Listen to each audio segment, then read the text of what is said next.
Audiobook Goodbye to Excess Weight: The Psychology of Lasting Change. Chapter 2. Proper Goal Setting. There's a major psychological challenge in the fight against excess weight. It's that most people don't know how to take the first step in the right direction. The key word here is direction. You'll agree that before you go anywhere, you need to decide and answer many different questions. Decide where you're going. Think about what awaits you along the way and try to avoid any unpleasant surprises. We must carefully plan our journey. Estimate how long it will take and when we'll arrive at our destination. Do we have the strength to accomplish our plans? Do our desires align with our capabilities? And do we even need to embark on this journey? Is it worth the effort if we're already doing well? Assessing your attitude to the problem of excess weight. Proper goal setting is the foundation and guarantee of success in any endeavor. Weight loss is no exception. It would seem that nothing could be simpler. It's easy to want to achieve the perfect figure and go on a diet. But why then do our desires so often remain unfulfilled? The answer is simple. Before taking any action, you need to clearly understand what exactly you want to achieve. Correctly assess your motives, strengths, and capabilities. Weigh the pros and cons.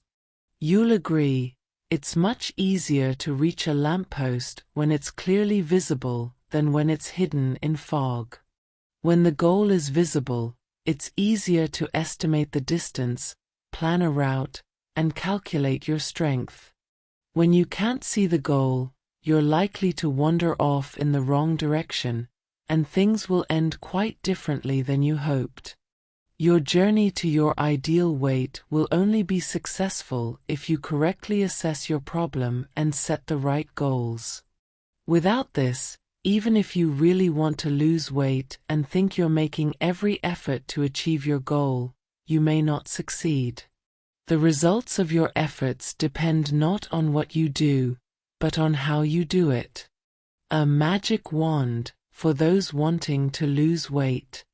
How can you transform a desire or dream from an abstract fantasy or "I want" into a working program capable of focusing not only your thoughts and emotions, but also your entire body, on achieving a specific goal?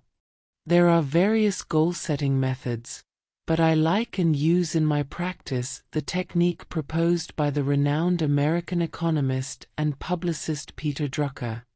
It's called SMART and was developed to solve technical problems in economic management. This well-known system allows you to summarize any available information, set realistic deadlines for implementation, accurately assess your capabilities, assets, and reserves, and most importantly, set clear, precise, visible, and concretely achievable goals.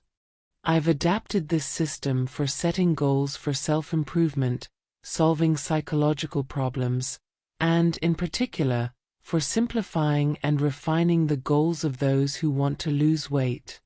I'll teach you how to set goals correctly for weight loss.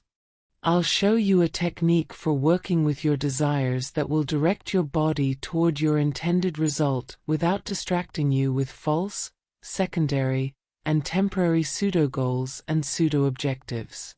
I'll give you a magic wand that will make all your dreams come true, and I'll teach you how to use it. You can then use this method to work on any goals and objectives, not just weight loss. And it doesn't matter whether you believe it will work or not. If you do exactly as I tell you, you will definitely succeed. From this point on, you'll need a few blank sheets of paper and a pencil. So put this book down and come back to it when you're ready. So, let's get started. How to convince your brain to help you lose weight. First, let's try to understand and remember some of the rules by which our central nervous system operates. I'll warn you in advance that this is an extremely simplified, even primitive, diagram, but it's important for understanding what we're about to discuss. We have a left hemisphere, which is responsible for logic and analysis. We have a right hemisphere, responsible for intuition, abstract thinking, and creativity. We have a diencephalon, responsible for feelings and emotions, the orchestra's conductor, so to speak, and a brainstem, associated with basic life processes, reflexes, and instincts. When different parts of our brain interpret the goal we're striving for differently, the result will never be achieved. Remember the fable about the swan, the crayfish, and the pike? To make your goal achievable, you need to combine the efforts of all parts of your brain. Unite them and force our logic, abstract thinking, intuition, feelings, emotions, reflexes, and instincts to move in the same direction we've set. First, think about what the formula weight loss means to you. What does the concept of weight itself mean to you? Is it primarily kilograms or circumference? How many kilograms or centimeters would you like to lose? How long do you want these changes to take? How should your body shape change? What specific weight would you like to reach? And what exactly should you do to lose weight? Before you move on, you need to answer all of these questions. You must clearly define what you truly want when setting yourself the goal of weight loss. Write your answers in a column on a blank sheet of paper.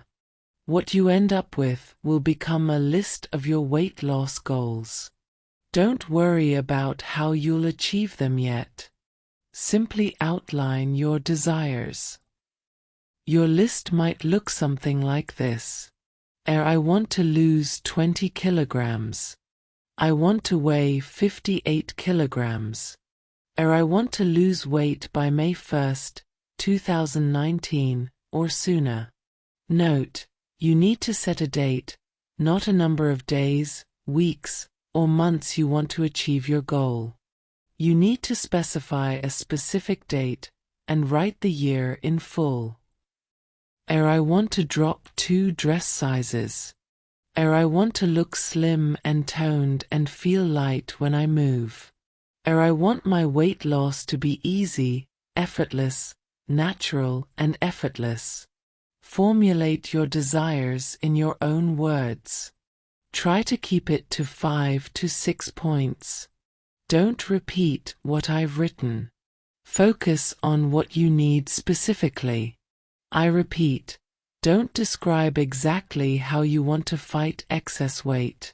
Once you've outlined your goals, that is, listed all your wants, make this piece of paper your most important secret. Never tell anyone about your stated goals. Don't even mention that you've thought about them. Until your plans are realized, they are your most important secret. This is a very important rule. Because you never know how different parts of yourself will react to other people's opinions on the matter. Notice I didn't say other people's words, because our brains are capable of reacting not only to words, but also to looks, emotions, pauses in conversation, and even more subtle manifestations of someone else's opinion or attitude. No one should know what you really strive for. Goal insurance. Once you've defined your objectives, you should immediately take care of your insurance. It's important that the methods you use to achieve your goals always benefit you and everyone else who might be affected. So write this down at the end of your wish list. May everything happen for the benefit of me and everyone affected. This is a necessary condition for goal setting, and it's incredibly important. To clarify what I'm talking about, I'll give a simple example. Consider that a dream, say, of getting rich, can be realized in a variety of ways. For example, it can come about through successful entrepreneurship or by accidentally discovering treasure. You can also get rich by robbing a bank, using violence, or committing fraud. Or you can receive a huge sum of money after medical insurance pays out for an injury. The desire to lose weight can also be realized in a variety of ways, through a healthy lifestyle or through a serious illness. Remember this once and for all. When setting a goal, insurance is essential. You must combine your desire with the imperative that the method of achieving the goal always benefits you and everyone affected. Be sure to write the following phrase at the bottom of your list of goals: I will do this in ways that will benefit me and everyone affected. Turning desires into a super goal. Now that we've sorted out our wants, let's make them more concrete. Let's transform these abstract dreams into a clear, visible target, as if through a telescope. A super goal that will be clearly and unambiguously perceived by all parts of our brain. First, let's look back at your positive experiences. Recall and describe in a few sentences pleasant, positive memories and thoughts associated with times in your life when you weren't struggling with excess weight, when you were slim and fit, when you felt light, when you enjoyed looking at your reflection in the mirror. These should be real, physical memories. Try visualizing them. Picture them in your imagination. For example, my stomach is flat and toned. I have a small waist. My clothing size is such and such. I weigh so and so many kilograms. I move easily. Write down your memories on a new sheet of paper. They should be pleasant and enjoyable for you. Now, transform this idealized memory into an imaginary experience. Transfer it from the past to the future. In other words, transform what was into what you would like to have. The point of this action is to show your brain what you really want. Your abstract dream should take on very real contours. It should become visible and distinct. Make this transformation. This stage of goal setting is crucial because our subconscious mind can't distinguish between real and imagined images. As a result of this transformation, the subconscious will register the dream goal in the same way it registers reality. Your more specific, more precise goals might look something like this. My goal weight is 120 pounds. My waist is 25 inches. My hips are 36 inches. I have a flat stomach. My skin is smooth, cellulite-free. I like my reflection in the mirror. My goal is to enjoy the way I look. My goal is to look sexy and attractive. I look and feel 15 years younger. It's crucial that you perceive everything you write down as exclusively positive. You won't be able to achieve your goals if any part of them conflicts with your true self. How to resolve internal conflicts. How to find out what exactly is causing your internal conflict. You'll definitely feel it. Look closely at the words you write. You'll notice that some of them differ from the rest in their emotional connotation. They will provoke negative thoughts and emotions. They will be associated with something deeply unpleasant. For example, they may evoke feelings of apprehension, anxiety, inner discontent, disagreement, or a desire to abandon your plans. Furthermore, some words may evoke unpleasant physical sensations, such as fatigue, lethargy, weakness, discomfort, apathy, or even doubts about the veracity of certain statements.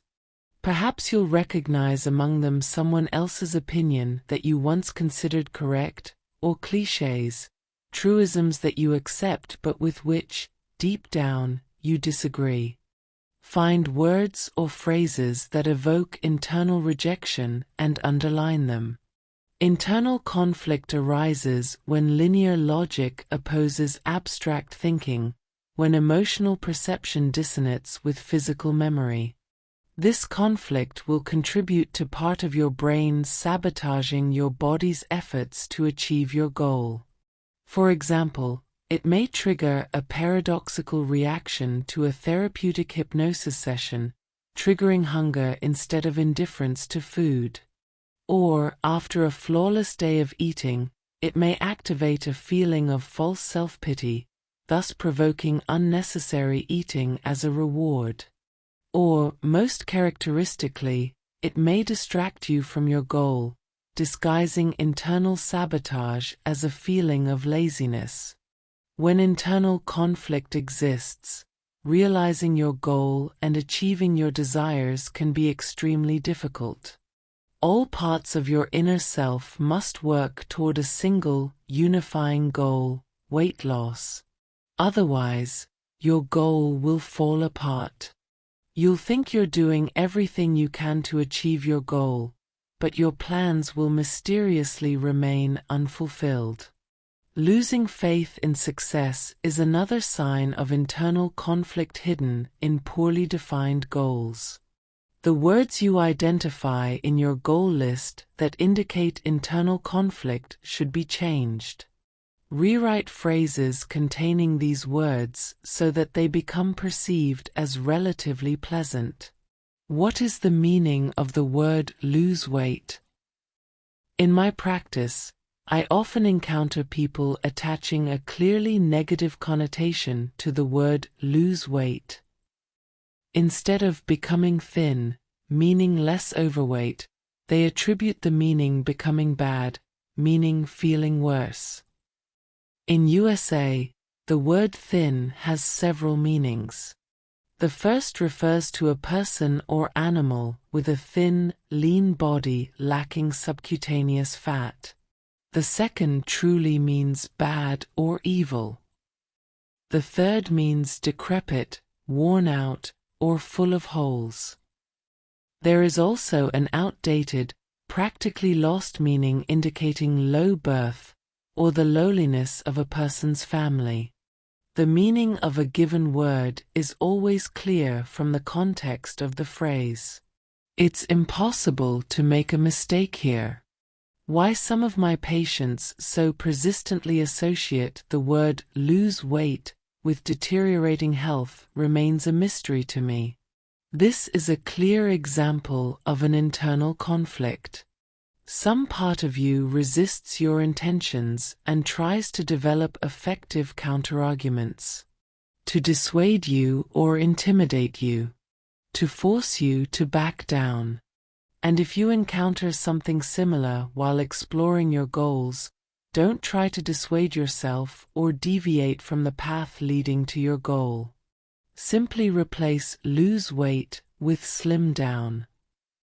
The conflict will be resolved.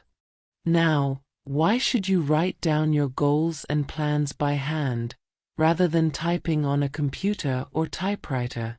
Why should you write with a pen or pencil on a piece of paper, rather than chalk on a board? There's a special meaning and significance to this. The hand integrates the work of all parts of your brain. Sometimes even intuition works through your hands. Therefore, anything handwritten has special value, and a manuscript has an incomparably more powerful impact on the reader than a typewritten text. The lines, pen pressure, size, and slant of the letters vary from one part of the narrative to another. You can understand the emotional content of the text by its appearance. How do you know if you've successfully eliminated internal conflict from the text of your assignment? When you succeed, you'll feel it immediately. Clouded perception will disappear. One or more manifestations of enlightenment will appear. These include a feeling of security, anticipation of something good, unfounded joy, mild exultation, an experience of beauty, a feeling of sympathy. When evaluating new words and expressions, don't be guided by categories such as better or worse, good or bad, right or wrong. We don't know what these concepts mean in this context. The only criterion is the emotions of enlightenment I've already mentioned, or the sensations of enlightenment. A feeling of joy, freshness, pleasant vibrations, special physical experiences, aspiration, clarity, bliss. You may experience spontaneous creative thoughts related to the goals you've just formulated, imbued with a special depth. These ideas will appeal to you and seem brilliant. Check your perception of the revised text and, based on your reaction, confirm that you've done everything correctly. Evaluate your desires. Now what you've written is no longer just your desires, some abstract "I want." Your intentions have become a visible goal, accepted by every part of your brain. Your desire to lose weight has become your body's program for the coming days and even months. But before you begin implementing this program, double-check yourself. Make sure this is really what you want. Rate the strength of the desires expressed in the text on a scale of 1 to 10, where 1 represents no desire at all, I really don't want this at all, and 10 means you want it more than anything in the world. Underline the goals you rated below 10. Ask yourself, what makes them less desirable? And believe me, you'll understand. Correct some wording or phrases. Find synonyms. Formulate your goals so that their desirability rating is a solid 10. Return to this again and again. Work on the text until you rate all your goals a 10. When this happens, it will indicate that you've achieved a harmonious state of all parts of your brain. Only by achieving this inner harmony can you focus on your main goal, losing excess weight. Without this harmony, your goal will be impossible to achieve. Your body will pretend to be trying to lose weight, while you'll seek mystical explanations for your failures along the way. And now the most important thing: giving up false goals. Before you take the final step, make sure you're not deceiving yourself. People tend to create illusions and believe them. Perhaps something you rated a 10 on the desirability scale just a few minutes ago will now suddenly trigger a feeling of internal resistance or a sense that something is wrong. Doubts may arise that the 10 isn't a solid number. A feeling of self-doubt. Will I really be able to do this? A critical attitude toward your intentions. Am I asking for too much? The appearance of such false 10s on your list is another sign of internal conflict. Get rid of the 10s that have caused you doubts. But don't cross them out. Change them so that they are truly a 10, not a self-deception. You should feel an inner resonance or agreement with the way the phrase is worded. An intuitive sense of appropriateness, reasonableness, and inner congruence.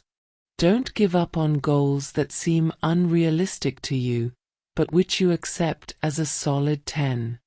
Perhaps what you want hasn't yet appeared in your life, and you find it difficult to imagine. But one day, you will definitely get it.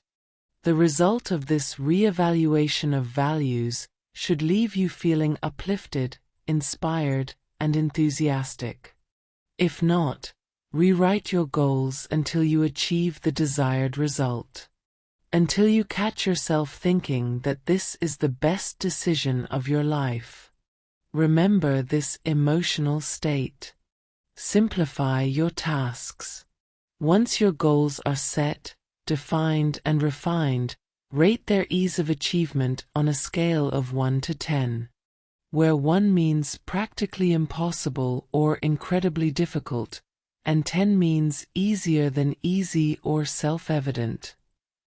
Note that in this case, you need to evaluate simplicity, not difficulty. The simpler the task, the higher the score. The more complex the task, the lower the score. If the ease score is below 5, modify your super goal so that the desirability remains at 10 and the ease score rises to at least 5 or higher. For example, instead of lose 20 kilograms by May 1st, 2026, write lose 15 kilograms, or instead of by May 1st, write by June 1st. Or break your super goal into several smaller, more achievable goals. For example, instead of lose 20 kilograms, write lose 1 kilogram every week until May 1st, 2026. Instead of reduce your waist by 10 centimeters, try reduce your waist by 2 centimeters every month. Think about how to increase the subjective ease of achieving your goals. You don't need to aim for a 10 here. The ideal ease rating is 7. As a result, you'll achieve a goal that's truly desirable and accepted by every part of your being, your brain, and your body as a whole. Setting a goal using this technique can take anywhere from 10 to 15 minutes to several days. On average, this process takes 1 to 2 hours. Don't rush yourself. After all, success depends on a correctly formulated and precisely defined goal. Ultimately, you'll clearly understand what you're really striving for.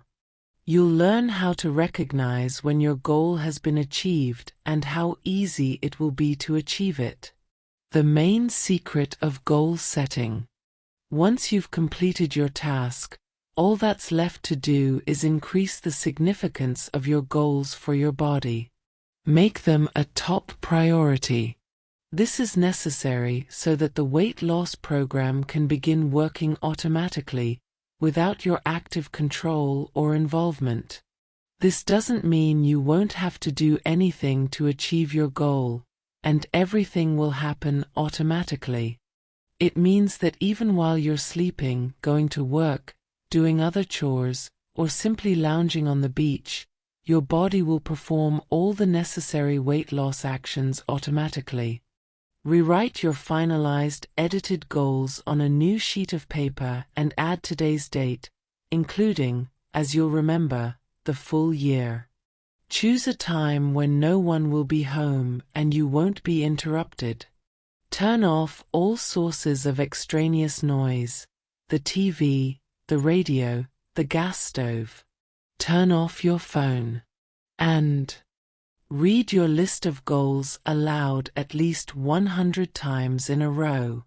If, while reading the list, you realize you could strengthen a goal and need to change its wording, don't stop. Keep reading. If, after 20 to 30 repetitions, you return to the idea of changing, strengthening, the goal, stop and adjust it. Do this quickly and continue reading. If, while reading, you experience feelings of internal conflict that stop you, write them down on a separate sheet of paper and continue reading. Usually, signs of internal conflict manifest as a feeling of fatigue, as well as the thought that you're doing something trivial, and that everything is clear and understandable without reading. Or perhaps the belief that you can stop reading, that you've already repeated the necessary phrases enough times, and that you don't necessarily need to do it exactly 100 times. You might become convinced that you don't really want all this and that it's not really your goal. That it's all too complicated, incomprehensible, and requires excessive effort. You'll likely have all these thoughts. Write them down. And keep reading. The only reason to stop reading is the emergence of a sense of danger or unconscious fear. This state can arise if you haven't worked through your list sufficiently and there are still desires with signs of internal conflict. In this case, stop and return to reading only when all your goals are a solid 10 and free of internal conflict. If you rated the simplicity of most of your goals at 5 or lower, the technique for activating the automatic functioning of your subconscious and increasing the priority of your goal will be different. You won't need to read the list, you'll need to rewrite it by hand 100 times. Therefore, review your list of goals again and simplify them so that their ease of accomplishment is rated between 6 and 10. If simplifying a goal isn't possible, rewrite it 100 times. It's difficult, but it will be effective.